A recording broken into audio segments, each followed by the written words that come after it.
Hope you enjoy. Harry lay awake in his bed, staring blankly at the canopy of his four-poster. He had returned from his first lesson with Snape completely exhausted, and strangely optimistic. Harry had expected to be tortured at the hands of the greasy-haired defense teacher, using these advanced lessons as a way to punish Harry for his father's sins. He was not disappointed. "Close the door, Potter," Snape said with his usual curt manner. Harry complied and awaited the professor's next request. Harry was remembering the last time he had attended private lessons with Snape. Occlumency had been grueling and torturous. Snape had not instructed well at all. Harry had felt weaker and more open to the Dark Lord than ever. Before he left for his lesson, Hermione had stopped him, urging Harry to really listen to what Snape told him to do. "Harry, this isn't about you and Snape. You have to put that behind you and focus. You're going to have to swallow your pride and treat him respectfully so he teaches you well," she had pleaded.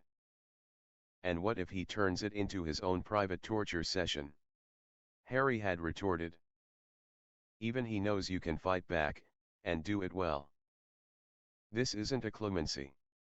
I really think Snape knows that while he might be experienced, you'll give him a real fight and he could get seriously hurt. Try to remember why you're doing this, Harry." During his walk to Snape's classroom, Harry thought on what Hermione had said to him. And while it was true that Harry was doing this in order to defeat Voldemort, he was positive Snape was not going to go easy. Yet, Harry began to think that it might not be a bad thing. Would it be easier to be taught by someone who cared? Someone who'd take it easy, and baby him, or would it be better to be taught by someone who wouldn't pull back? Someone who truly loathed him and would really try to hurt him, as his enemies were sure to do? Harry stared at the black-clad professor as he rose and with a wave of his wand had moved all the benches and desks out of the way so they had a large open area in which to work.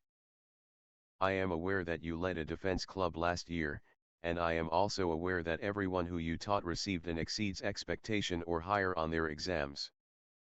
I also know that you received the highest marks the school has seen in quite some time. What I will be teaching you here will not be simple spells, or hexes. They will drain you until you master them. They should only ever be used in life or death situations.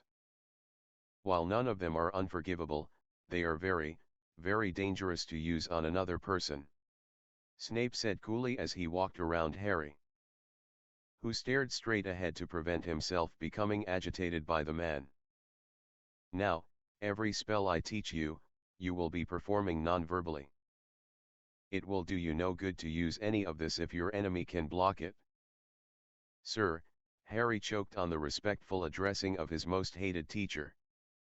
"May I ask what types of spells I'll be learning?" "I will be showing you spells that will lay your enemies to waste. Magic that will have them begging for the comforting release of their deaths." Snape spoke almost lovingly. Harry gulped audibly. He knew that they were in a war, but he couldn't get past the thought of hurting anyone so badly they would be begging for death. Though the more he thought of it, was there really anything he wouldn't do to save his friends, or himself, from imminent death? "Conf Ringo!" Snape shouted, giving Harry only a split second to conjure his shield charm. It was as Harry expected. Snape was relentless, forcing Harry to really move.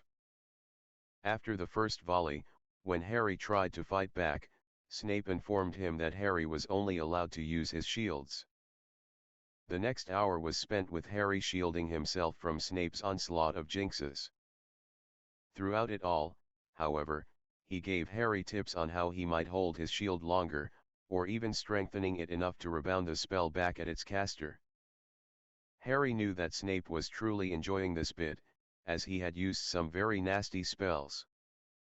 When it was finally over, Harry felt like collapsing right there on the floor. "I expect you to perform at that level from now on in our regular classes, Potter. If I even hear you whisper a spell, It will be detention. Snape glowered. I performed non-verbally. For the last 20 minutes. Snape confirmed.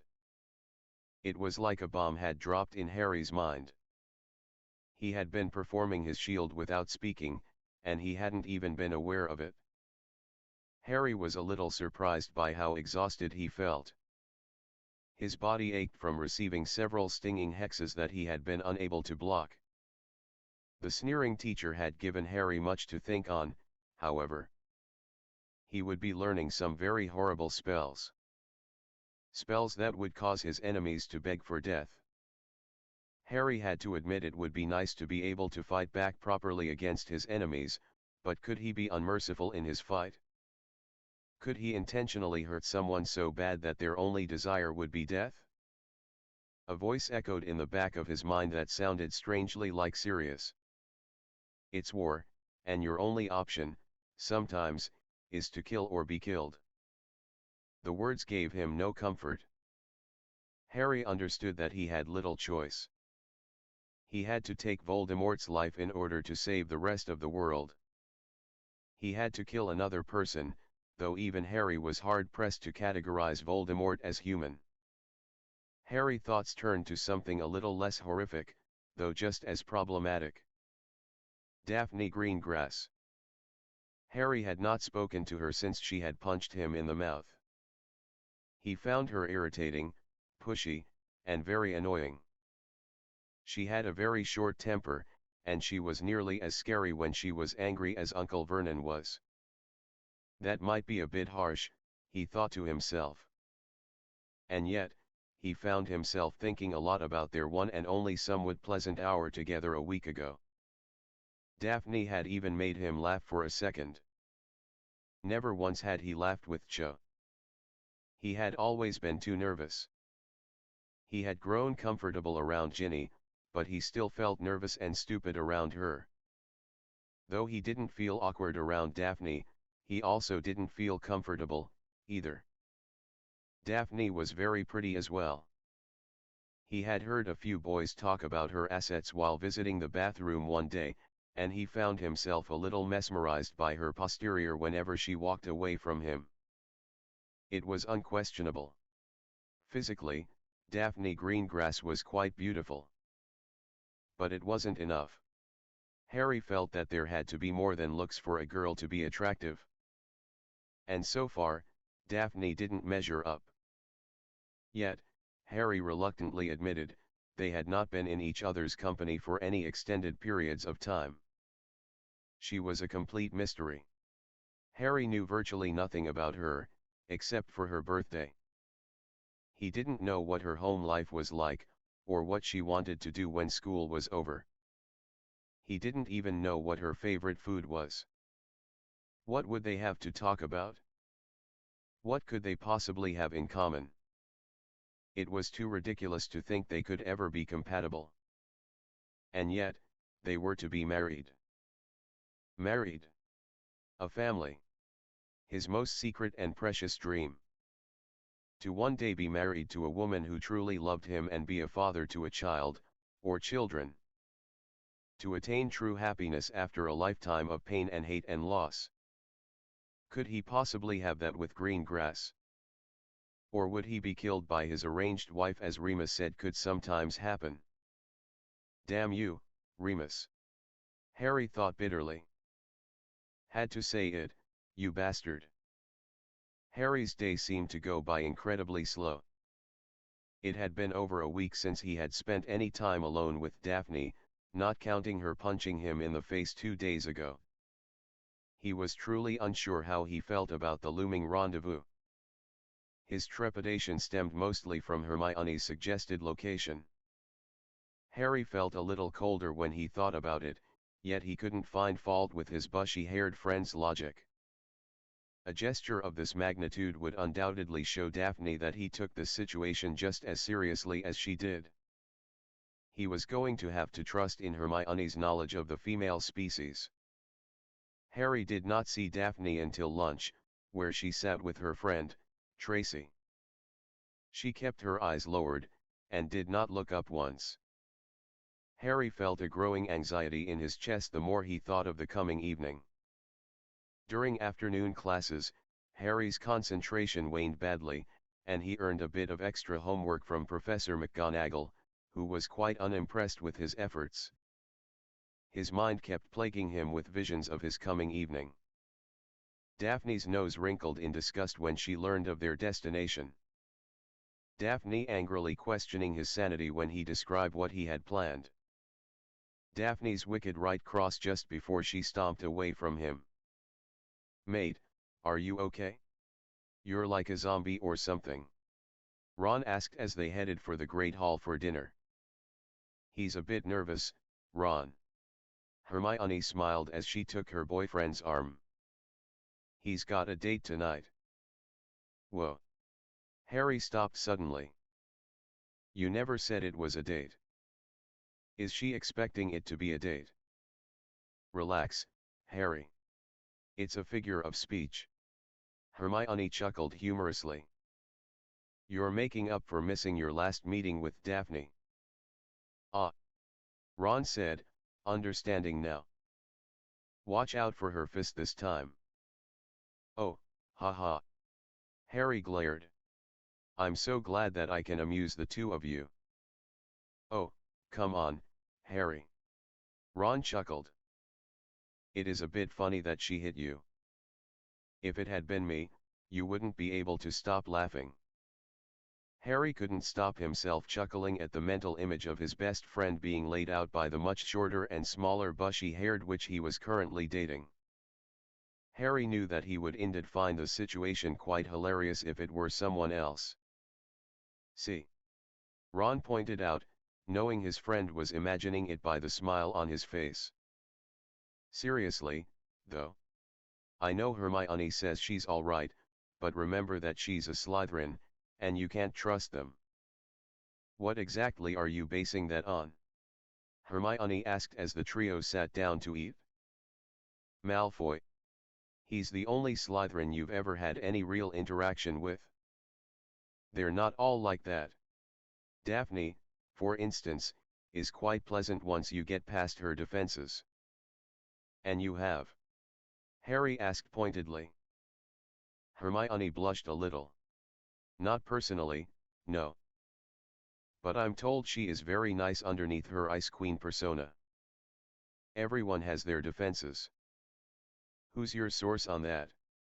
Harry asked suspiciously. "Is it really important?"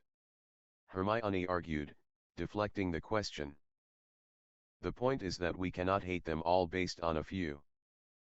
Just because Draco and his gorilla squad are right foul, and Pansy Parkinson is a cow, we can't just think that everyone in that house is awful."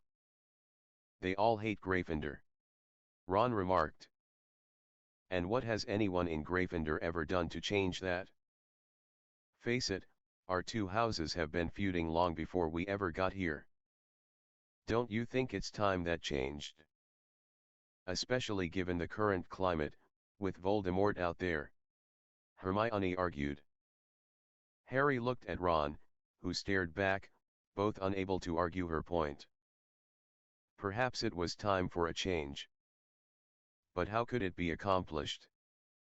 It would take a great deal to heal the breach that had started centuries ago with the founding fathers of Hogwarts. Were the two houses always going to be bitter rivals, or was there some way they could be united once and for all? And was this rivalry to last long after they had left Hogwarts' hallowed halls? Harry had been contemplating the conversation deeply the rest of the evening until he found himself standing in front of the portrait of Barnubus the Barmy. He stood, lost in thought until he heard the distinct sound of footsteps approaching. He looked up to see Daphne approaching, eyeing him intently. "All right, Potter. I was told that you had something important to show me." Daphne still looked irritated with him. She stood a short distance away, as if she were expecting him to attack her. Harry felt a twinge of trepidation at the sight of her, but pressed forward. "Yeah," he said, putting his hands in his pockets and looking nervous.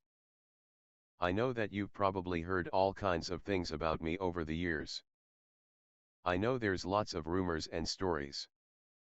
Well, I thought maybe you'd like a chance to separate fact from fiction, and to see something very few have ever witnessed, including Dumbledore. Daphne arched an eyebrow. She watched as Harry fidgeted a bit, waiting for her to say anything, but she was not going to make things easy for him. She had considered the possibility that this was some kind of trick. Revenge for her punching him, yet he seemed genuine. This had better not be some kind of prank, Potter. No prank, no games. Harry shook his head. Okay, she said, motioning for him to start walking. Lead the way. Actually, since we don't really want people talking if they see us walking together, I thought you'd appreciate a bit of secrecy. Harry pulled his invisibility cloak from under his shirt. You're going to have to stand rather close to me, he said hesitantly. Daphne looked as if she were going to argue, but after a moment her shoulders slumped in exasperation and she moved closer to him. Harry threw the cloak over the two of them and began slowly moving, with Daphne close to his side. As they walked, Daphne couldn't help but notice how Harry smelled. Clean, like he'd just showered. She always grimaced when she thought of Potter's appearance, figuring he was some sort of slob with not a care for hygiene, but walking so close to him, she began wondering why he smelled so good. When he looked so horrible all the time. She remembered Hermione mentioning that there were things he never spoke of, things that he might be too embarrassed to speak of. Was his appearance the result of something embarrassing? The walk was not overly long, which was a good thing as Daphne was still hesitant about accompanying Harry anywhere at this point. They remained silent as they walked. Harry was quite good at keeping them from running into anyone on their journey, almost like he did this type of thing a lot. At one point, Harry had even put his arm around the suspicious blonde and steered her out of the way of some running first years. She shivered at his contact, but shrugged it off just as quickly. A bathroom, she said when they had arrived at their destination. A girl's bathroom? I don't know who you're trying to impress, but I've seen this before. There's actually quite a few of these around the castle. We're not here to see the loo. This is kind of like the gateway. To where? The sewers? The Black Lake? The Chamber of Secrets? Harry gave a weak smile as he approached the sinks. Daphne found herself speechless. She had of course heard the tale. It had been widely speculated over in Slytherin, but no one knew for sure, and no one seemed up to just asking the boy about it all. She stared at the young man before her who had turned to look at her. She could see a certain amount of anxiety in his eyes and knew that he was speaking the truth. Harry Potter had been to the Chamber of Secrets and saved the youngest Weasley. This is a joke, right? She asked, awestruck at the idea that he was about to take her to the sacred chamber of Salazar Slytherin himself. You're taking the mickey out of me because I punched you. Granger and Weasley are here waiting to jump out and laugh, right? She asked, beginning to peer into stalls. I told you before. No games. You wanted to learn about me, well, this is a good place to start. Let me warn you, though, it is quite disgusting down there. Harry said, waving at the sinks. You're really going to take me to Slytherin's chamber? I thought we established that already. If you want to go, I'll show it to you. Daphne nodded quickly. She was intensely excited. She wasn't sure what she would see, but the fact that she was going to see it was enough to cause her goose flesh. Harry turned, and she listened as he hissed. The sinks began to separate, and Daphne rushed to Harry's side to watch as the opening was revealed. For the first time since he'd known her, Harry saw something amazing. Daphne Greengrass was smiling. It wasn't a false smile, or an evil grin, or even a smirk.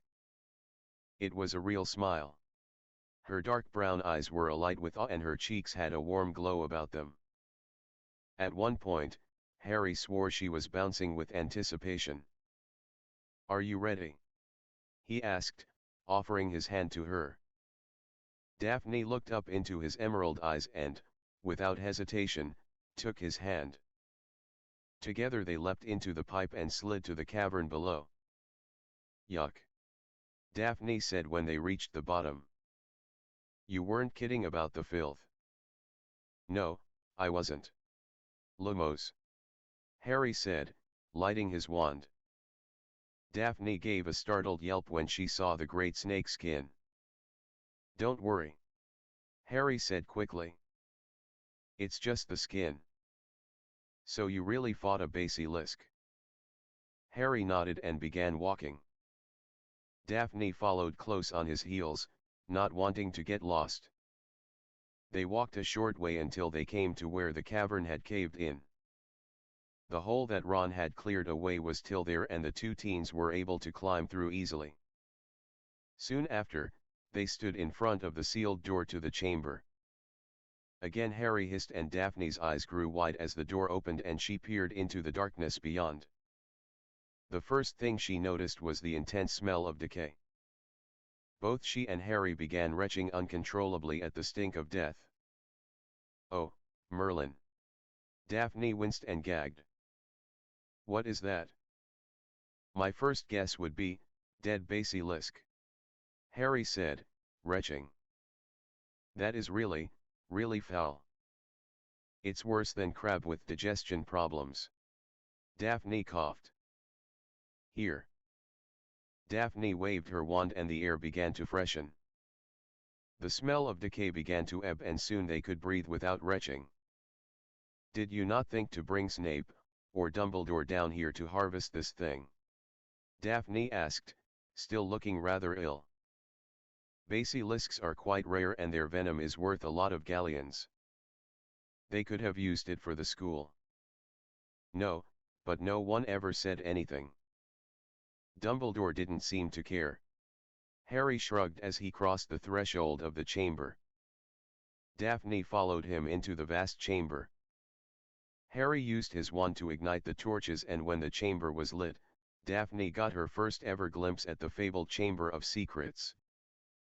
"It's really real," she whispered. "Slytherin's chamber is real." "I don't know if there's really anything of note here," Harry offered. "I didn't really get the chance to explore it." "But the basilisk came out of the mouth of that statue." Daphne turned to see the great head of a bearded man. And not far away was the unmistakable corpse of the great serpent. "How'd you do it?" Daphne asked without preamble. Harry told her the whole story, trying to be as accurate as possible. He started telling her how he and Ron had led Professor Lockhart down here after they had discovered the defense teacher was a fraud. How the phony professor had tried to obliviate them and ended up doing it to himself with Ron's busted wand, and caving in the tunnel a bit. Then, he explained how he had come here alone to find Ginny lying on the floor, nearing death. Harry went on to describe the diary and the ghost of Tom Riddle. How the spirit had summoned the basilisk and Dumbledore's phoenix had come carrying the sorting hat and the sword of Gryffindor. After Fawkes pecked out the serpent's eyes, it made it a bit easier. I could now look at it without dying. It still could hear me, and it chased me, but I eventually got hold of the sword and stabbed it through the roof of its mouth. I got bit at the same time, but once again Fawkes helped me." Harry finished his tale. "Not much of a storyteller, are you?" Daphne smiled. "Most boys would make themselves out to be some great hero, or that they accomplished it without any help whatsoever." "It's the truth," Harry said softly. "And I believe you," Daphne said quickly. "The proof is all around me. But I think I would believe you even without seeing it." "It's the way you talk about it. It's not some great adventure tale when you tell it." "Though it could be, It's got all the makings of some great fairy tale. But when you talk about it, you have this sort of hollow look in your eyes, like you're haunted by it. I still sometimes dream about it, Harry admitted. He looked up into Daphne's deep brown eyes, expecting to see pity, or disgust. He saw none of that reflected in her eyes. There was no more disdain, or irritation. There wasn't even mild annoyance. He only saw sympathy. Are the other stories true? She asked softly, stepping closer to him. She watched him very carefully now. She was learning that Harry spoke volumes without uttering a word.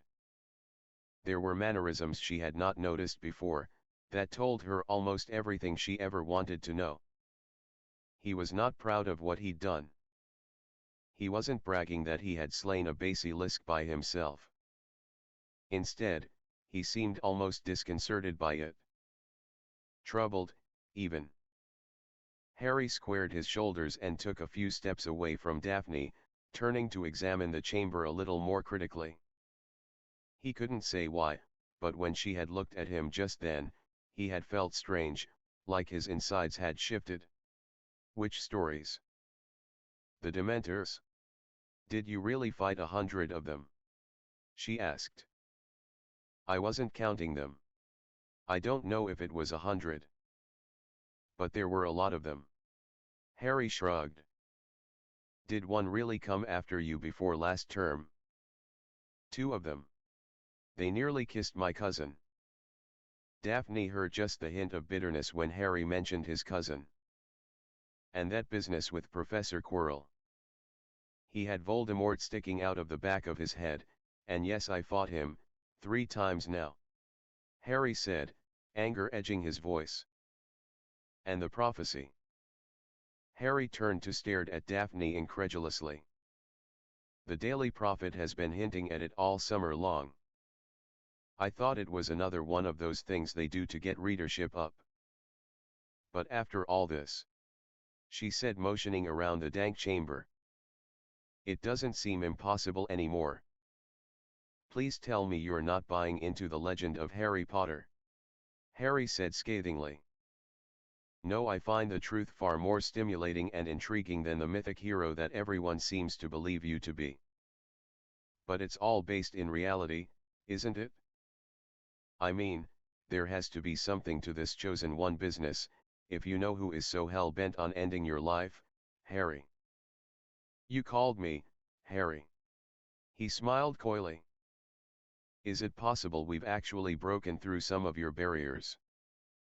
Don't count on it. Daphne said, crossing her arms. Back on subject. You don't have to tell me what it says, just tell me if there is really a prophecy. Harry didn't have to speak. His body language said everything she needed to hear. Daphne's face fell to one of horrified sadness. She had no words that could express her outrage, or her sympathy for him. I can't even imagine how you can deal with it all. To have the whole world laying all their hopes on you. To have people staring at you everywhere you go, expecting so much of you. And then this. She said, pointing her finger between them. To have this mess added to all that is just too much. How have you been able to handle it all? Not well, actually. Harry said honestly. But you've got Dumbledore helping you.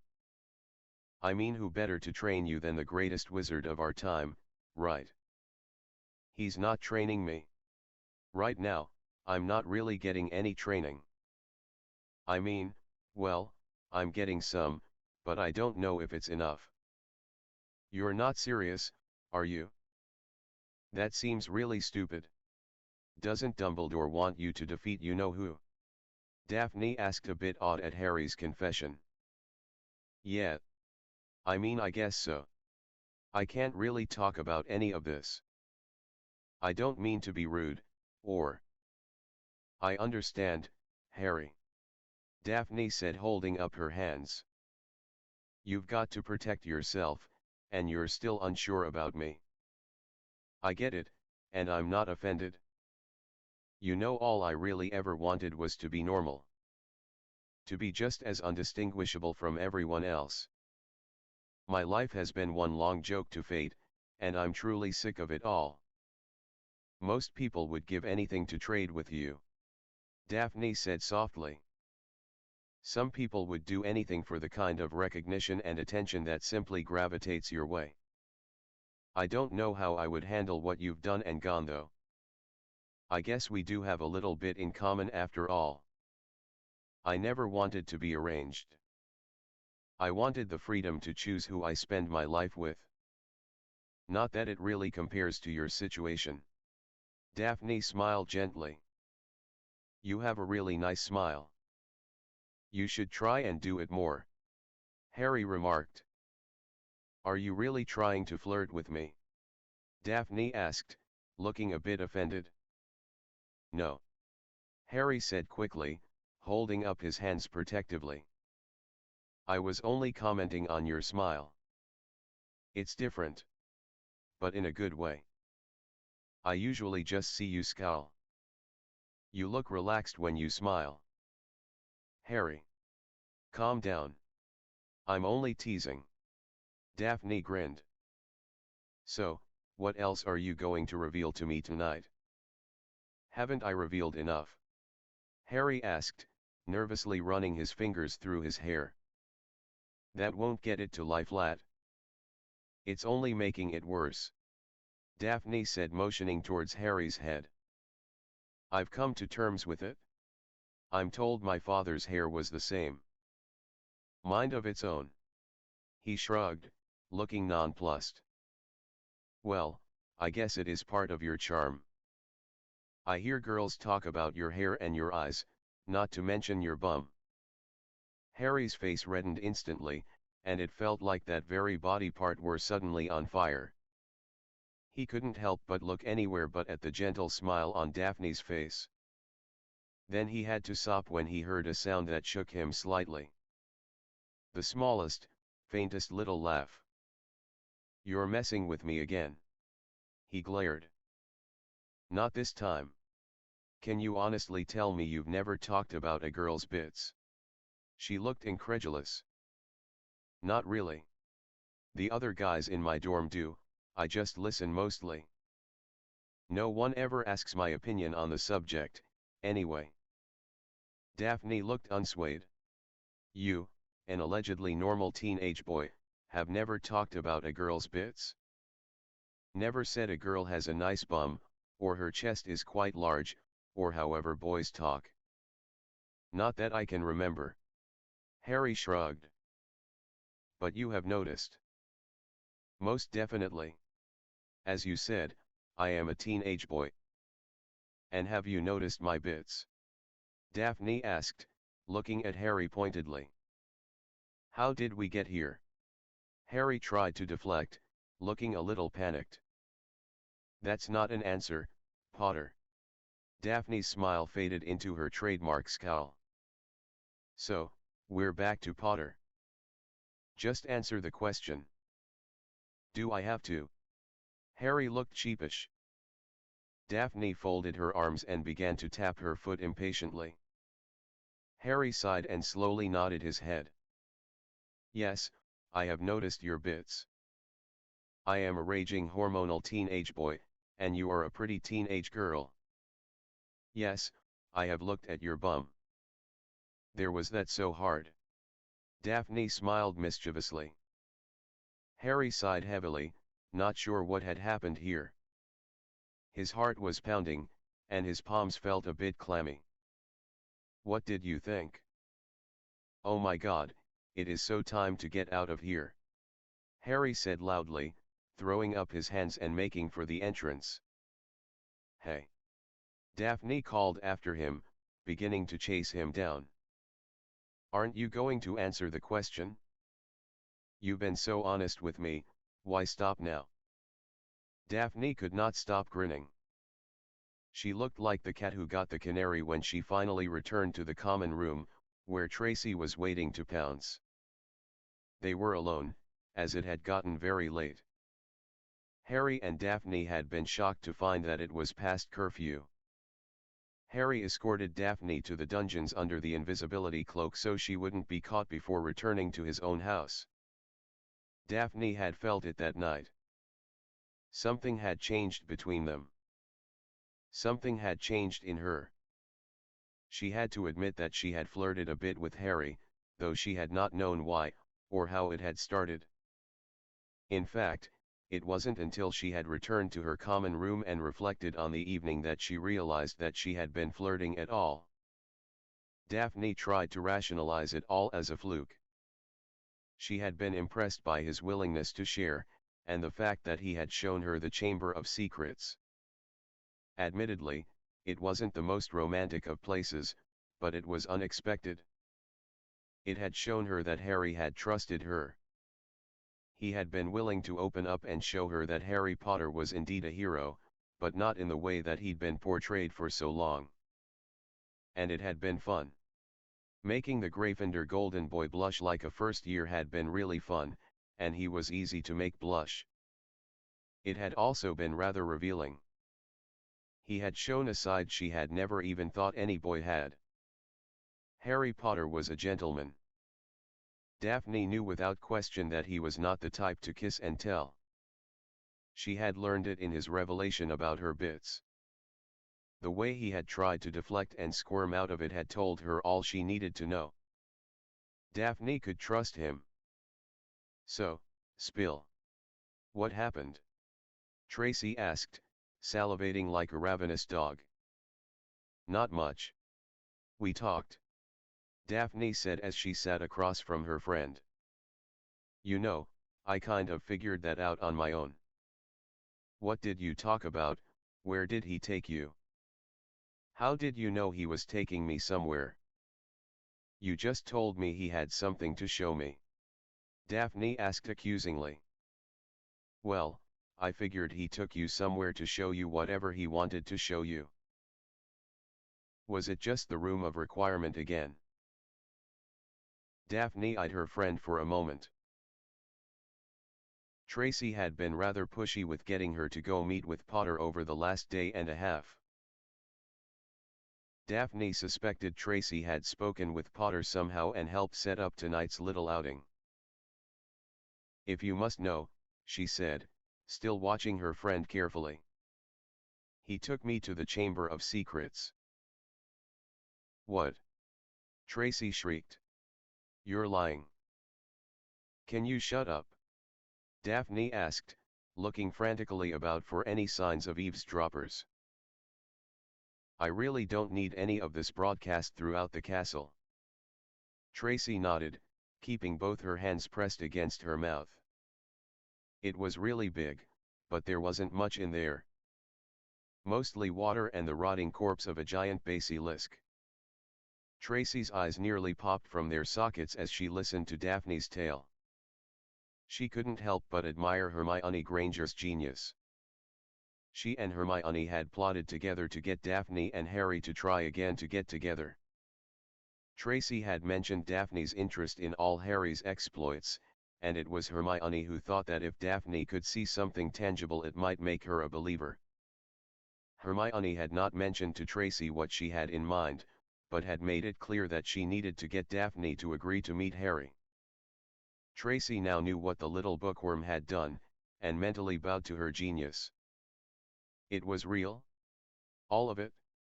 Tracy asked. Yeah, smell and all.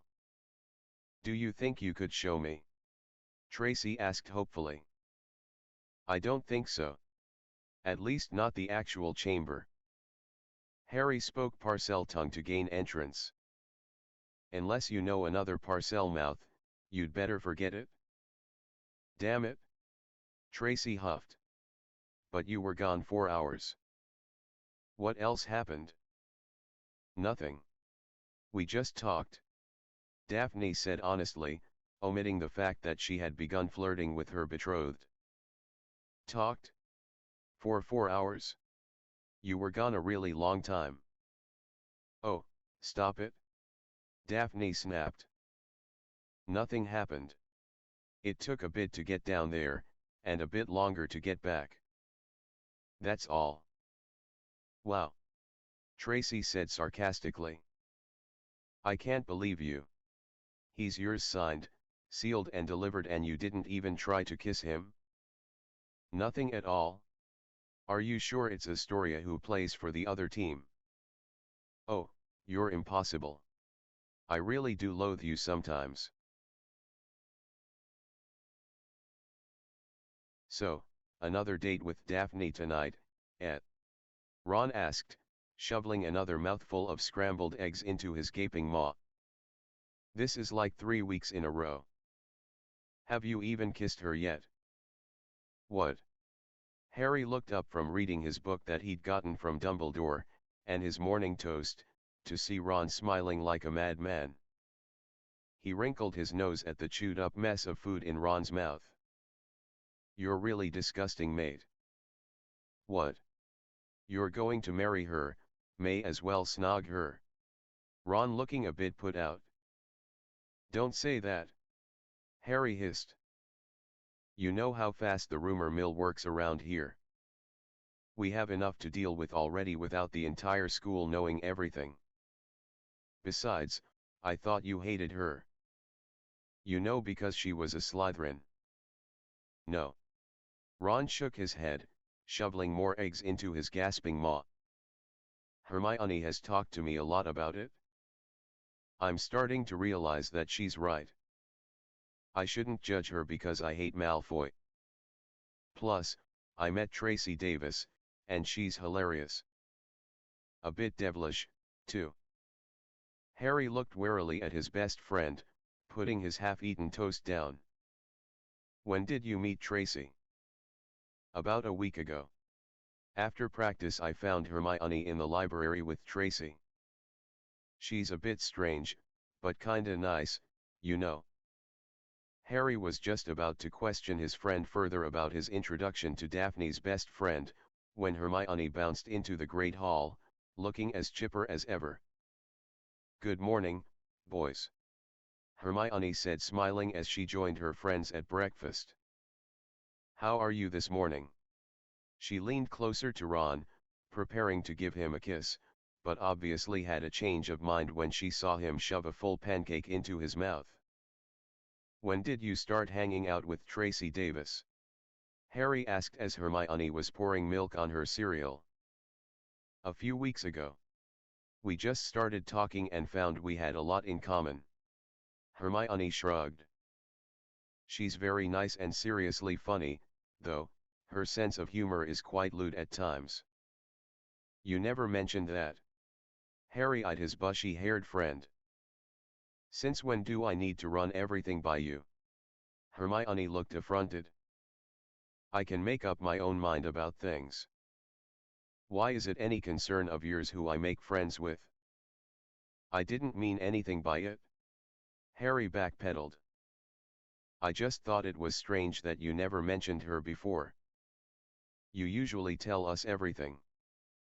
I do not. There are loads of things that I've never told you. Like what? Ron piped in. I'm not about to go spilling all of my secrets to you both. Hermione stared both boys down into silence. Harry quickly realized by the look on Hermione's face that it would be best to let the subject drop. Harry, a woman has many secrets she never tells. Even when you think you know her, she's still got loads of things that you may never learn. Remember that as you get to know Daphne better. Speaking of which, are you going to take her to Slughorn's Christmas party? I'm not going to that. Harry said, picking up the rest of his toast, and turning back to the book he had been reading. Why not? Hermione asked, shocked. It's going to be really fun. In fact, he's already asked me about your schedule. The party's going to be on the night before we go home for Christmas. There's really no way to avoid it. Oh, man. Harry dropped his book again and ran his hands through his already messy hair. Why would you do that to me? Come off it, Harry. Hermione chided. Some of his parties are rather fun. Besides, what better way to get him to give you that memory? Oh, this again. Harry huffed. Hermione had been bugging Harry to do as Dumbledore asked and try to get Slughorn's memory. Harry was still unconvinced of the true importance of it all. Harry had been training with Snape and Flitwick over the past few weeks. Snape had been telling him about individual Death Eaters and some of their favorite methods of fighting. Harry was starting to believe his fighting lessons were more important than Dumbledore's trip down memory lane. Harry, Dumbledore asked you to do this, so it must be important. You should really be trying to get the thing. You haven't even tried once. I'll think about it. Harry shook his head, trying to avoid an argument. Harry, you should really. I said I'd think about it. Harry hissed angrily. At that moment, the Morning Post began swooping in. Hundreds of owls burdened with care packages and letters swooped down to their intended recipients. Harry didn't spare a glance, as his only correspondent had died last spring. So, Harry was a bit surprised to see a very regal-looking tawny owl land gracefully in front of him. Harry regarded the owl for a moment, wondering if the bird had made a mistake. He looked to see an envelope addressed to him attached to the owl's outstretched leg. Harry united the letter and the owl took to the sky straight away. "Who's it from?" Ron asked. "Don't know." Harry whispered, staring at the envelope. "You're not going to find out until you open it," Hermione said a little bossily. Harry glared at her and opened the envelope, unfolding the letter it held. "Dear Mr. Potter. My name is Annabelle Greengrass. I have been informed that you are now aware of the betrothal contract between yourself and my granddaughter, Daphne. I would very much like the chance to speak with you over the coming holiday. I wonder if you would be agreeable to join me for tea on Christmas Day at Greengrass Manor. There would be no need for a written response. I hope to see you in person, as I believe we have much to talk about. Sincerely, Annabelle Greengrass." "Wow." Hermione sighed after she had read the letter. "Are you going to go?" "I don't know." Harry shrugged, looking a bit confused. "I think I should. She might be able to explain about the contract and why it was made." "Makes sense to me. Should be easy, too." "You're still staying with us over the holidays, right?" Ron asked. "Yeah." Harry confirmed. "Well, you can fly over, and fly back," Ron offered. "You could be back in time for dinner." "Are you going to tell Dumbledore about this?" "You really shouldn't go anywhere without some kind of protection," Hermione urged. Harry looked up at his friend, a wicked little smile playing on his lips. "I don't think I need to worry the headmaster with this." "I'm not going." Harry tucked the letter into his bag and returned to his breakfast. He looked over to the Slytherin table where Daphne was reading the morning paper and sipping her tea. He would show her the letter later that night when they would meet in the room of requirement. One thing Harry was sure about was that he was not going there with an escort. Not if he could help it. Daphne sat at her favorite table in the library, along with her best friend. They had gone to the library straight after dinner to get a jump start on their assignment from arithmancy. Daphne was having a difficult time concentrating, however, as she was constantly looking at her watch, anxiously anticipating another meeting with Harry Potter later tonight. "So, we haven't talked about you and a certain black-haired boy in a while." Tracy gave a small grin as she looked up a definition. She carefully avoided looking at Daphne, who seemed to get rather upset when the topic was broached lately. "Yeah, like 20 minutes. Daphne scoffed. "You really need your own man." "I'm working on it. Boys, such skittish creatures." Tracy smiled wistfully. Who's the intended victim? Daphne asked, looking up from her own essay. Well, my dear Daphne, Tracy put her quill down and looked up from her parchment. I'm exploring uncharted territories. I'm following your example and diving into the Gryffindor pool. Last night, I met up with a striking young man by name of Cormac McLagan. And while he was very yummy looking, he was a bit too self-absorbed for me. Yet, still quite a few boys to experiment with. Oh, you truly are horrible. Daphne scowled. Now, about you and your intended. Tracy smiled, folding her hands on her parchment. You are aware that Professor Slughorn has a Christmas party planned, and that he has invited a very select few to attend, and that the one he is most excited to have is your special friend. Thank you for not saying his name. Daphne groaned. I know there are ears everywhere. But quit trying to change the topic. I think it would be a very good idea for you two to attend this party together. And before you object, I am well aware of your feelings on being seen with the boy, but the fact is, eventually it's going to come out anyway. Why not let it happen on your terms? Daphne regarded her seriously for several moments. Tracy had been urging Daphne to make her and Harry's budding relationship public for 2 weeks. Daphne had of course resisted the idea, for many reasons, all of which were valid, Tracy had admitted, but also argued that nothing would change, not even time. Daphne just couldn't fathom taking such a huge step, especially considering she had absolutely no romantic feelings for the messy-haired boy. At least that's what she constantly told herself.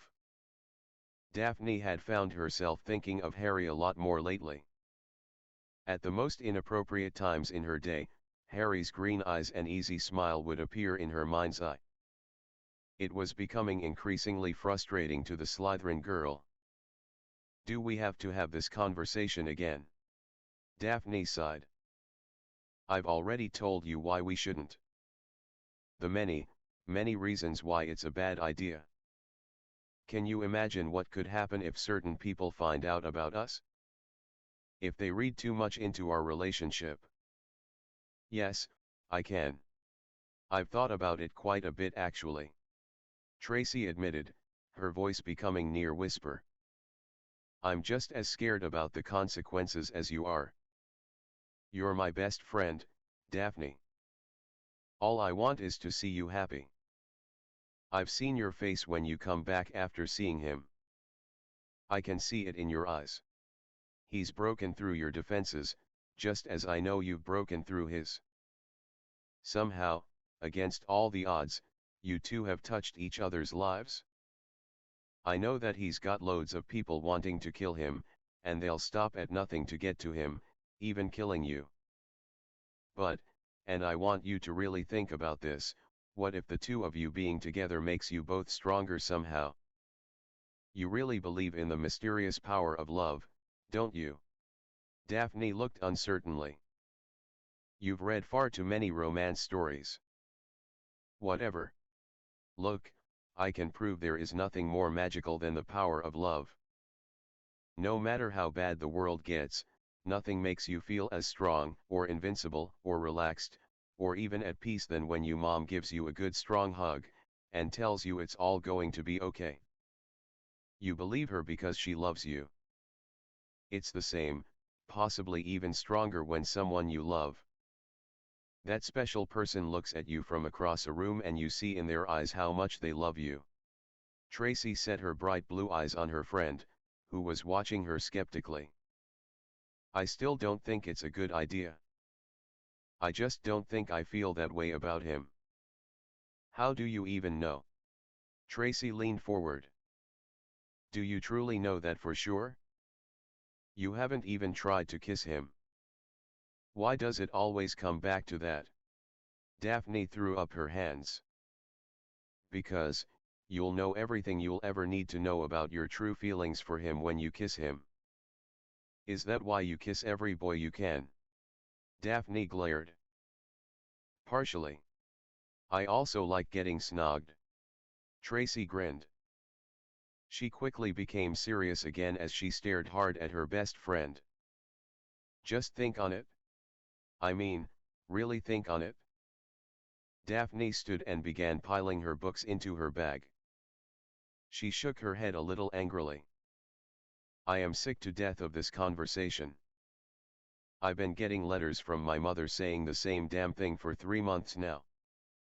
This whole situation is hard enough without everyone pestering me to open up, give it a chance. It would be fantastic if I could fall madly in love and he returned those feelings, and this stupid mess was nothing but a technicality. But that's just not reality. I don't want to talk about this anymore. Why can't I just have a normal life? With that she heft her bag and left the library. I told you she would resist. She's just like Harry. Hermione said, coming around a shelf of books, arms loaded with tomes, and sitting down. You were right. I pushed too hard.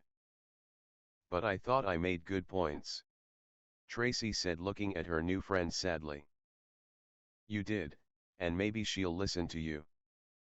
But, we have to let them find their own way. There's already too much hanging over them, we don't need to add to it. Hermione sighed. Tracy stared at the place where she had lost sight of Daphne when she had left. She felt guilty for pushing her friend, but still felt she was right. Daphne and Harry had changed, Tracy could see it. She saw it on Daphne's face every time she came back from one of her private meetings with the messy-haired boy. The way Daphne would shyly avoid Tracy's eyes, as if Tracy could see what was in her friend's heart.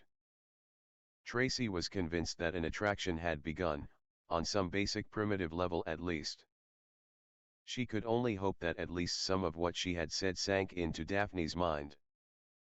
I was beginning to think you weren't coming. Harry smiled as Daphne approached. I almost didn't. Daphne huffed. Tracy really got me angry, and I didn't want to see anyone. We can do this another time, if you like. Harry said, his shoulders sagging a bit. No. It's fine. Daphne waved it off. I'm fine. Really? Shall we go in now? Harry's face looked perplexed now. I'd like to, but the room's not working. I've been trying for 10 minutes, and it won't open. Do you know why? Daphne asked, now looking confused as well. No. By the way, could you give this to that little girl who passed you? She dropped it and ran off. Harry held out a set of brass scales. No one passed me. She looked more confused. I didn't see anyone on my way here. Really? There was a first year, a girl from your house here. She saw me, and dropped the scales. I thought I had frightened her somehow. She ran off before I could give these back to her. Well, I'll take it back to the dorms tonight and see who's missing them, and apologize for you. Daphne gave a small smile. She had begun feeling better once she had arrived for her normal meeting with Harry. He had been waiting for her outside the room as usual, but this time there was no door as there usually was. He looked good tonight. He had obviously tried again to flatten his hair, and his jeans looked closer to his size than normal. Daphne once again found herself fantasizing about taking the boy shopping for proper clothing. Daphne silently cursed her best friend for implanting the thoughts in her head late one night as they were discussing boys in general. Daphne had been thinking of trips into Diagon Alley to outfit the boy in tailored robes. She had found herself making lists of things she'd like to see Harry dressed in. So, since we're obviously not getting in here tonight, would you like to find another secluded spot? Harry looked a bit embarrassed by his inability to get the room opened. Are you trying to get me into a broom cupboard? Daphne smiled slyly. Starting early tonight, are we? Harry shook his head, smiling lightly. I think I'm getting used to your jibes.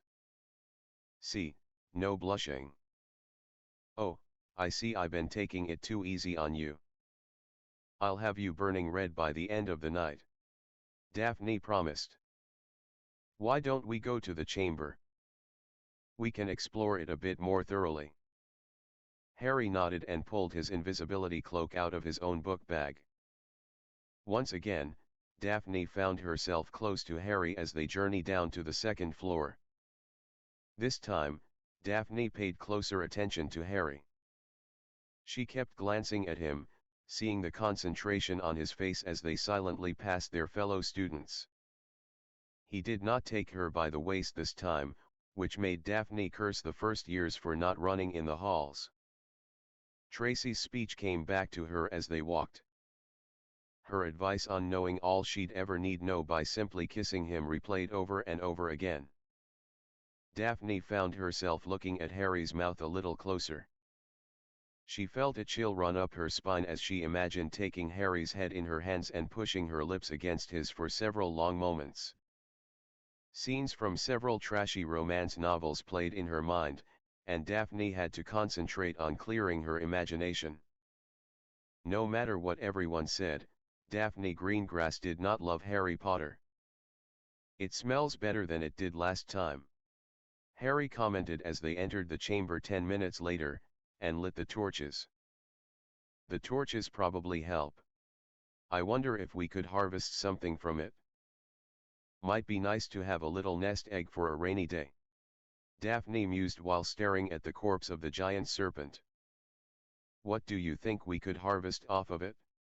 Harry said, drawing closer to the rotting corpse. Maybe the fangs.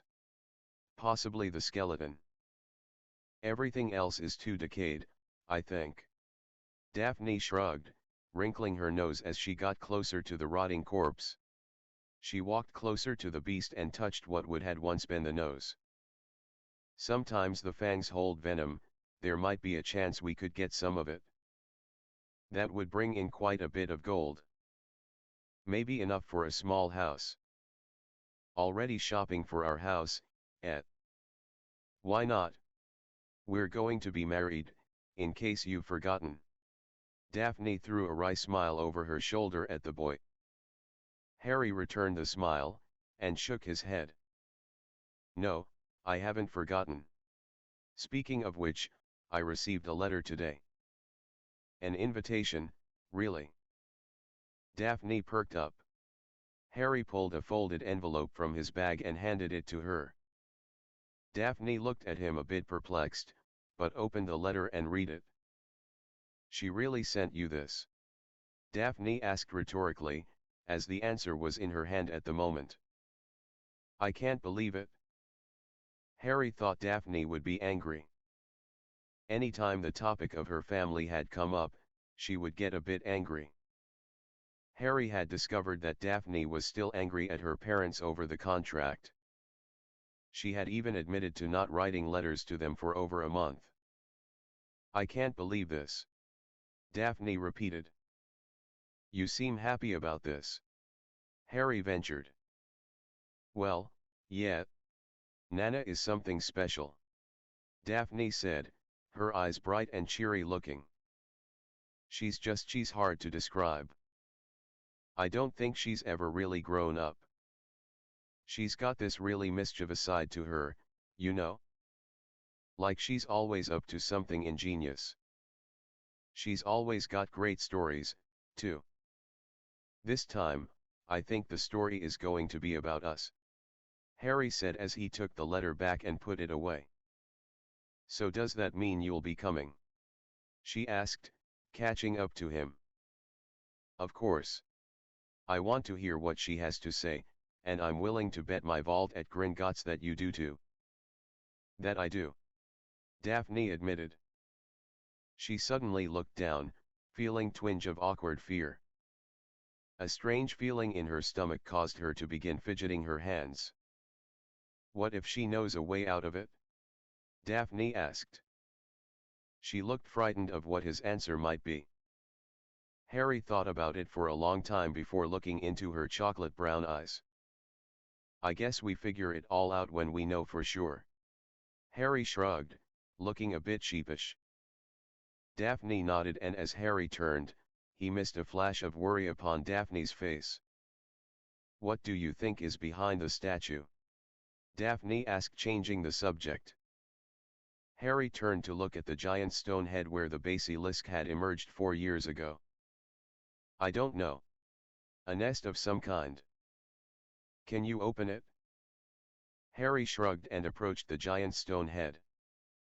He concentrated as he spoke in Parselmouth, open. There was only silence.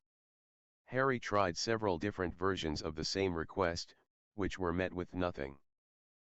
Harry felt as if he'd let Daphne down. He turned to see her looking just as disappointed as he felt. Maybe the chamber only recognizes Slytherin's heir.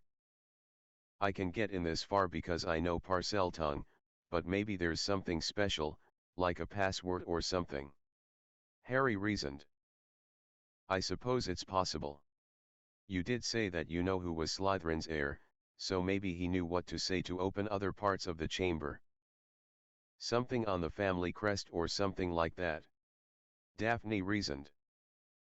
Harry nodded thoughtfully, inspecting the mouth of the great stone head carefully. So are you going to at least ask me? Daphne sighed, folding her arms and watching Harry. The black-haired boy turned to look at her a bit perplexed, pushing his glasses up. Ask you about what? He asked, stepping away from Slytherin's great stone bust. Slughorn's party. Everyone's talking about it? Daphne said matter-of-factly. Inside, she felt a bit anxious, even sick. She couldn't understand why she suddenly wanted to attend the party, especially on Harry's arm. Oh. That. Harry grimaced. I wasn't really planning on going, to be honest. It's just going to be Slughorn showing off all the great people he knows, or parading me around like some trophy. I don't think I'd have that much fun. I suppose. But if you had someone there to protect you from too much parading, say a fantastic-looking blonde Slytherin. Harry looked at her suspiciously for a second. Malfoy. You prat. Daphne shrieked, a bit of a smile playing on her lips. Me? Are you saying you want to go to the party with me? I thought we were trying to keep a lid on our situation. You know what'll happen if we go together? Harry warned. Yes, I do. I know that everyone in school will begin talking about famous Harry Potter dating the Ice Queen of Hogwarts. There will be questions, and rumors, and Merlin knows what else. Daphne said, tossing her hands up in exasperation as once again Tracy's words echoed in her mind. She was angry that once again, Tracy had made a modicum of sense. Eventually they were going to have to come out in the open with their situation, as they still called it. At least this way, they had the opportunity to do it on their terms. Yeah, and there could also be people trying to kill you. I don't want to seem overprotective, or prejudiced or anything like that, but Slytherin House does have more than a few Death Eater offspring. All it takes is for one person to open their mouth to their family and you could be used to get to me. Even killed. I suppose it's possible that. No, not possible. Harry said, cutting her off. Definite. Do you really think that Voldemort wouldn't use you to get to me? Daphne shivered at the name, but quickly regained her composure. I know what you're saying, and I am flattered that you don't want me hurt. But the fact is that, sooner or later, unless I take his mark and become one of his mindless sheep, I could get killed anyway. Not likely. He values your bloodline too much. Purebloods can do no wrong in his eyes. Except the Weasleys, the Bones, and any number of other families. Anyone who opposes him will wind up dead. Sooner or later, my family, who've been neutral for years, are going to have to choose a side as well. No one is truly safe, Harry. No one. Harry looked at her for a long time, without speaking. He knew that she was right. She often was, he had found. Daphne had an amazing ability to make him see things logically. Still, the thought of being paraded around like a trophy by the portly, pretentious potions master was just sickening. What about the rumors and all that? It's going to happen no matter what. Eventually the world is going to learn about us, Harry. At least this way, we can kinda make it on our terms. We can stop sneaking about, or worrying about our conversations being overheard. Wouldn't it be nice to have a conversation somewhere other than the room of requirement, or here? She motioned around her. I suppose. Harry shrugged. What about your housemates? Won't you get a lot of remarks, or? Sure. I might even get threatened or something, but it doesn't matter. I can deal with it. Daphne smiled confidently. I don't know. Harry ran his hand through his hair, messing it a bit more than it already was. Harry, Daphne began, stepping closer to the boy. She looked into his emerald green eyes, so full of doubt, and gave the sweetest smile she could. I know you hate when people talk about you, but it's going to happen no matter what you do. I don't want people talking about me, but it's going to happen. I know you just want to protect everyone from you know who, but it's just not possible. So I'm telling you this: I want to go to a Christmas party, and as my betrothed, it is your duty to take me. I guess there's no point in fighting it, then. Harry grinned. You can't fight destiny. You should know that better than anyone. Daphne gave a satisfied smile and playfully punched Harry's arm. Now, have you given any thought on my Christmas gift? I have to get you a gift. Harry looked annoyed, but Daphne could see the smile in his bright green eyes. 2 weeks later found Harry waiting for Ron to finish dressing for the party. No frills, no dodgy lace, these are proper dress robes, Ron said, giving a very satisfied grin. His new robes, which had been purchased by his twin brothers, were a plain black, and fit Ron better than anything else he owned. Ron liked them very much, not only because they were very manly, but were also brand new. Coming from a poor family, Ron coveted anything that was brand new, as most of his life, he'd only gotten hand-me-downs, and second-hand things. Yeah, great. Are you ready yet? Harry glowered. Why are you so nervous? Ron looked at his best mate with concern. Hermione already told you this was a good idea. Well, it's not Hermione's life that's going to be on display, is it?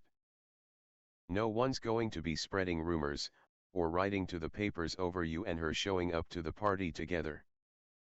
No, it's going to be me and Daphne.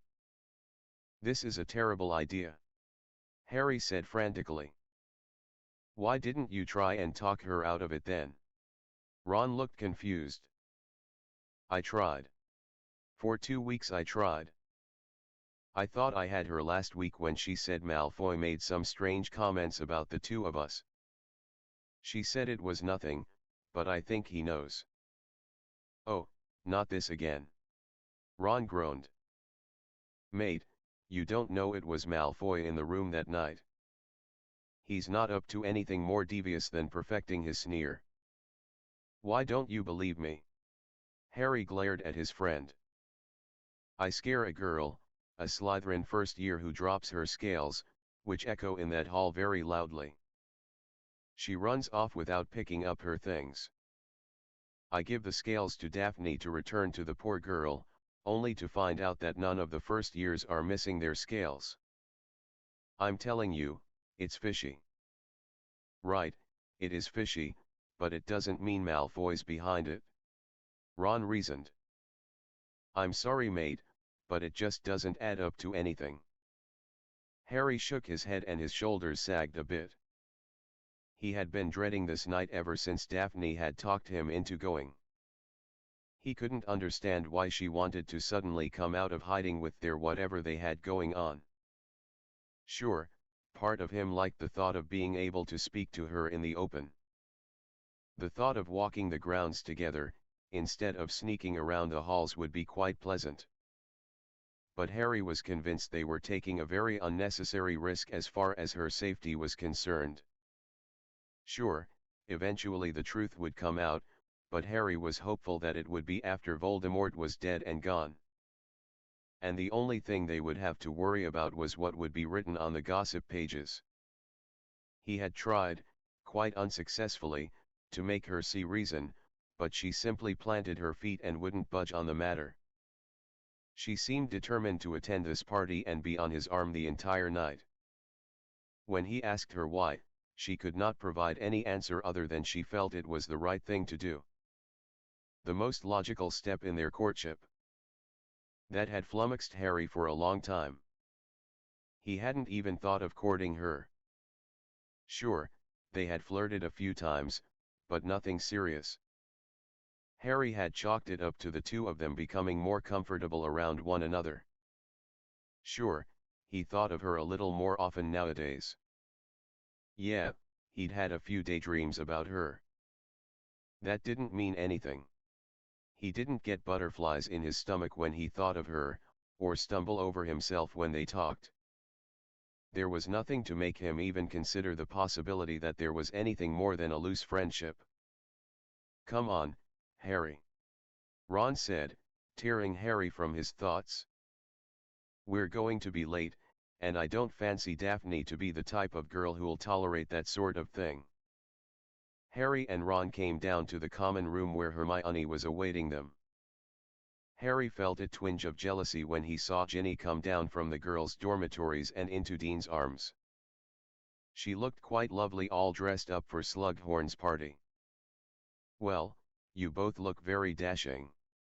Hermione smiled as they approached her. "We better hurry." She took each of their arms and they were off.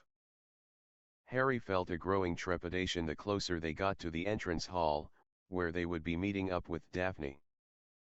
"I guess we made it on time," Ron said as they arrived in the entrance hall. "She's not here yet." "Correction," came Daphne's cheery voice. "Hermione, you look absolutely splendid."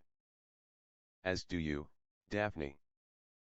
Harry had to agree, though his mouth had apparently lost its function. He could not stop staring at her.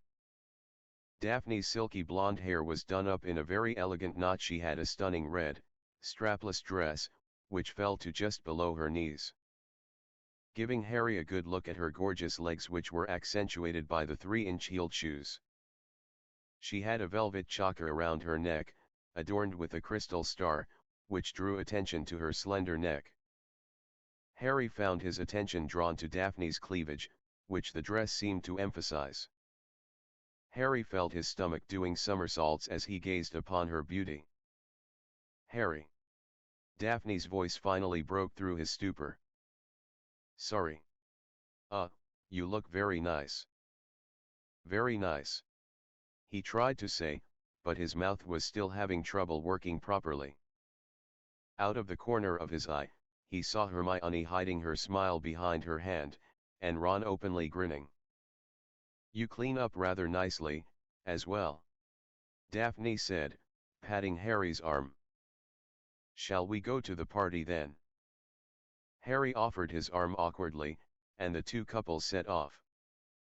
As they walked, Harry couldn't stop thinking about how nice Daphne looked. And she smelled amazing as well. She was intoxicating him. It was true that she was an attractive girl, but tonight, she was simply beyond words, as he had demonstrated. Harry still felt a sense of looming dread, but it had been shoved aside by Daphne's appearance. As they drew closer to the party, Harry felt himself puffing out his chest a bit, for he knew he was going to have the most desirable woman on his arm tonight. Daphne had been worried about tonight for 2 weeks. She still had not had any explanation as to why she had chosen to follow Tracy's advice, but some of it had made a lot of sense. And as she had told Harry, this way, they would be more or less announcing their relationship on their own terms. She became a bit more determined to attend the event when Draco Malfoy had alluded to Harry and Daphne being an item in the Slytherin common room a week back. He had called out quite loudly, so the entire house would pay attention to his remarks about Daphne fraternizing with lesser wizards in the 7th floor corridor. And that she should raise her standards. Daphne had been enraged, but had said nothing.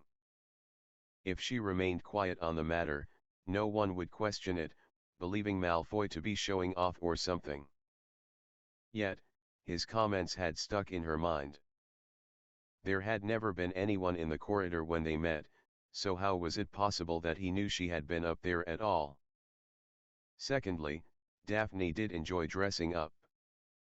Sometimes she really hated to admit that she enjoyed such girly things like putting on a fancy dress and doing her hair and makeup, but she did truly find it fun. And having a boy react to her appearance, like Harry just had, made it all worth it. Daphne had been rather nervous as to what his reaction might be, even though Tracy had kept up a constant stream of encouragement while she had been getting ready. Daphne found her stomach in knots as she made her way to the entrance hall. She had arrived a few minutes before Harry and his friends, but had stayed hidden.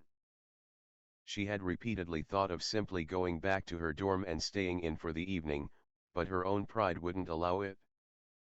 She had been quite amazed by Harry's own appearance this evening. He had somehow managed to get most of his hair to lie flat, and he did look very handsome in his dress robes. Daphne also had to admire Ron. The redhead had somehow managed to get a very charming set of robes for himself. Daphne remembered with a grin the travesty that had been Weasley's robes from the Yule Ball. It had been a topic of much comedy throughout Slytherin House for several weeks, she remembered. Well, this is the last chance to change your mind, Harry whispered to Daphne. The blonde girl clutched his arm a bit tighter as she looked at him meaningfully. I did not get all dressed up for nothing, Potter. She smiled politely. With a heavy sigh, Harry steeled himself as they entered the brightly lit room. It was quite ostentatious, with streamers, and twinkling fairy lights. A large Christmas tree was set in one corner, and there were several students dressed in white coats passing around hors d'oeuvres. Harry recognized one of the servers. Richie? What are you doing here? He asked the fourth-year beater. I got detention. This is much better than a lot of things I can think of, the boy smiled brightly. Ah, Harry M. boy. So glad you could make it. Professor Slughorn nearly pounced on Harry, shaking his hand vigorously. And who is this most enchanting lady? Professor, surely you recognize Daphne Greengrass. Harry smiled politely as he introduced his escort. Oh, my dear. Don't you look fetching this evening? I didn't even recognize you. Harry, lad, keep an eye on this one, the rotund professor chuckled. And Miss Granger, so good you could make it? Is that Wembley with you? Weasley, Sir Ron said, a bit of malice in his tone. Ronald Weasley. Of course, of course. Well, come in. Do enjoy yourselves. Harry, there are some people you simply must meet. Come with me, lad. Without warning, Slughorn took Harry's shoulder and began guiding him about the room. Daphne only just caught the fingers of his outstretched hand as he was being led away. Slughorn was just as Harry had warned Daphne he would be.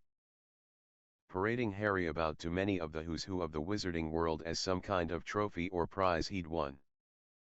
After a half an hour, Daphne began to feel quite sorry for Harry and decided to step in. As Slughorn was introducing Harry to another one of his former students made good, Daphne cleared her throat. Slughorn, Harry, and the puffed-up blowhard who they were talking with all turned to look at her. Daphne was unfazed by their stares. I'm so sorry, but I would like just a few moments with this charming young man. Would you please excuse us? Daphne gave her most winning smile as she took Harry's arm and led him away. She could hear Slughorn chuckling a bit and saying something about young love. She turned to see a very grateful smile on Harry's face. I owe you big for that. He grinned. It was my pleasure. I was getting tired of being ignored. I wasn't ignoring you. Harry countered. No. In fact, you were doing a very good job of introducing me to everyone we met. Slughorn just kept forgetting I was there. Daphne growled. I'm sorry for that. Harry looked back at the potions master who was still talking with a rather pale-looking man with dark eyes and hair. You did look rather miserable. I'm sorry I didn't believe you when you told me he was going to be like this. Daphne looked sympathetic as she grabbed 2 glasses of punch from a passing server, and handing one to him. I still got to talk to him. Harry said softly. What about? Daphne looked inquisitively. A memory. I don't know if I should tell you. Harry looked apologetic. Something to do with your fate. It had become a bit of a joke between them whenever the topic of Harry and Voldemort came up. Daphne now knew for certain that there was a prophecy and was pretty sure that it said that Harry had to kill Voldemort, though Harry had never confirmed it. In fact, he was quite tight-lipped on the subject, but Daphne had read the signs well enough. Harry had mentioned taking special lessons with Dumbledore, but being very unsatisfied with whatever it entailed. He had also mentioned special lessons with Snape and Flitwick. It didn't take genius to put it all together. Harry had opened up a little bit regarding his training, and Daphne had been the one to suggest utilizing Snape more. They had both agreed that Snape's obvious loathing of Harry would only help to prepare Harry better, as Snape was very unlikely to make things easy. But this mention of a memory had intrigued the Slytherin girl. So you think Slughorn might be able to tell you something about you-know-who? She asked as the two strolled amongst the other guests. Something like that. Dumbledore seems to think it's really important, but I don't see the point. I haven't even seen him since our last lesson over a month ago. Harry noted. It doesn't seem like he's as invested in training you as he says. Daphne observed. No. It really doesn't. Harry said, a slight frown on his face.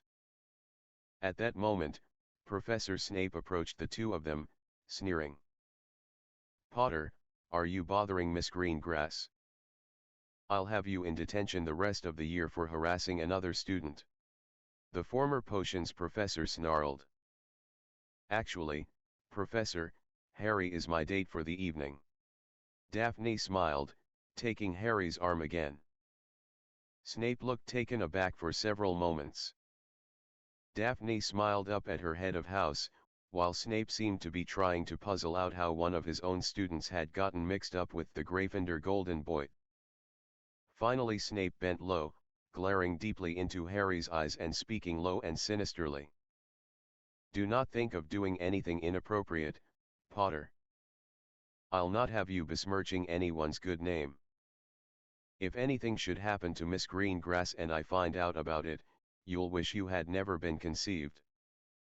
Harry nodded slowly, keeping his own eyes fixed on the black orbs of his greasy-haired defense teacher. Snape stood to his full height and stalked off, his black cloak billowing behind him. I knew he hated you, but that was intense. I could actually feel it in the air. Daphne looked shocked by the interaction. He's held onto a grudge against my father and just passed it on to me. He exists on hate. Harry watched the man fade into the crowd. What a sad existence. Daphne said morosely. Have you seen Hermione or Ron? Harry asked, peering through the crowd for any signs of his best friends. No. Do you need them? No. Harry admitted, smiling at Daphne for the first time all night. Daphne felt her cheeks heating up, and quickly looked away. "There you are, Harry." Slughorn stumbled up to them. His cheeks a bit red and his eyes a little bleary. "There are a few more people I'm just dying for you to meet." "Get off me." The party seemed to come to a crashing halt as Argus Filch came striding into the room holding tightly to a struggling Draco Malfoy. "I'm so sorry to interrupt, Professor Slughorn, but I caught this boy in the hall, lurking about. He says he was invited," Filch said in his grumbling tenor. "Get your filthy hands off me." "So I wasn't invited. I was crashing." Draco shrugged Filch's hands off at last. "Excuse me, Professor," came Snape's horrid cadence. "I'll be happy to see that he gets back to his dorm, where he belongs." Harry couldn't help but notice Draco's malevolent glare at the head of Slytherin House. "Nonsense, Severus. He's more than welcome to stay and enjoy the party." "Everyone please, enjoy yourselves," Slughorn said, a slight hiccup punctuating his statement. The guests began talking again and people began moving about, forgetting the incident immediately. Harry watched as Snape took hold of Malfoy and began forcefully leading him away. "Would you excuse me?"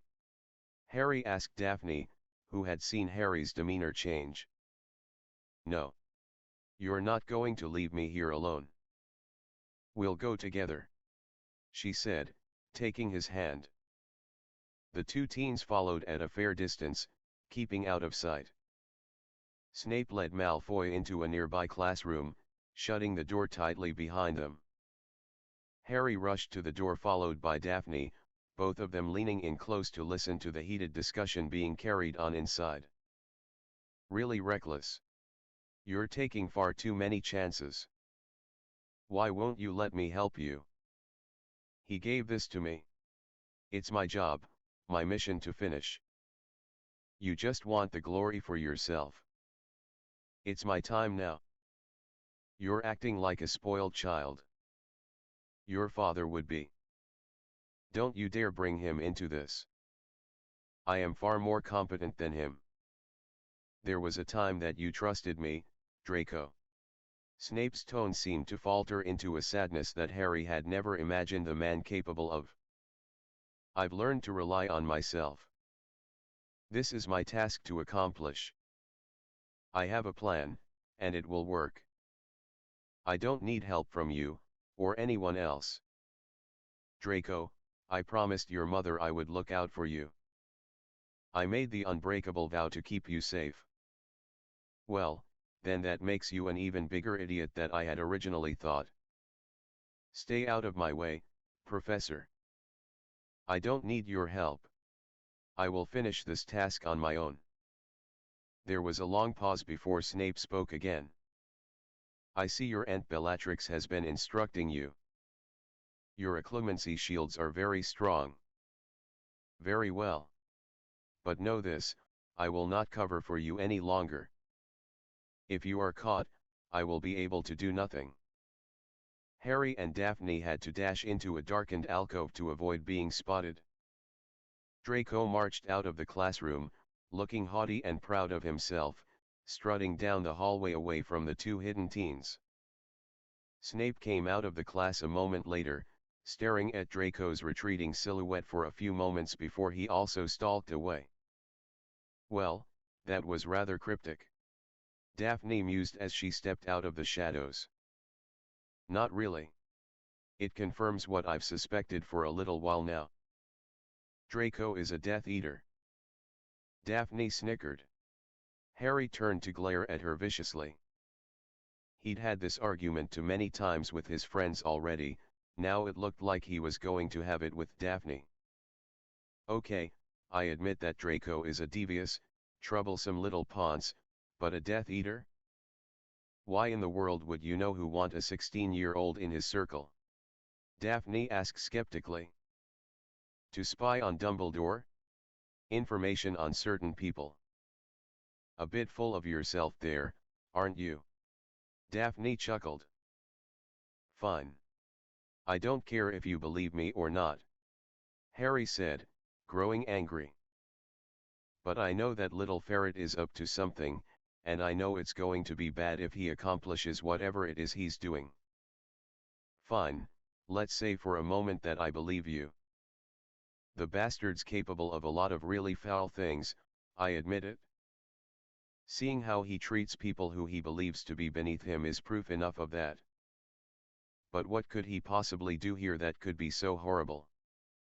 I really don't know, but whatever he's up to has Snape concerned. Maybe we should be as well, Harry said with an air of finality. Daphne followed Harry's gaze down the hall where Draco had disappeared. For some reason, she felt that she should believe Harry.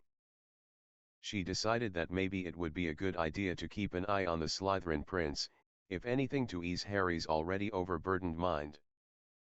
Please like and subscribe.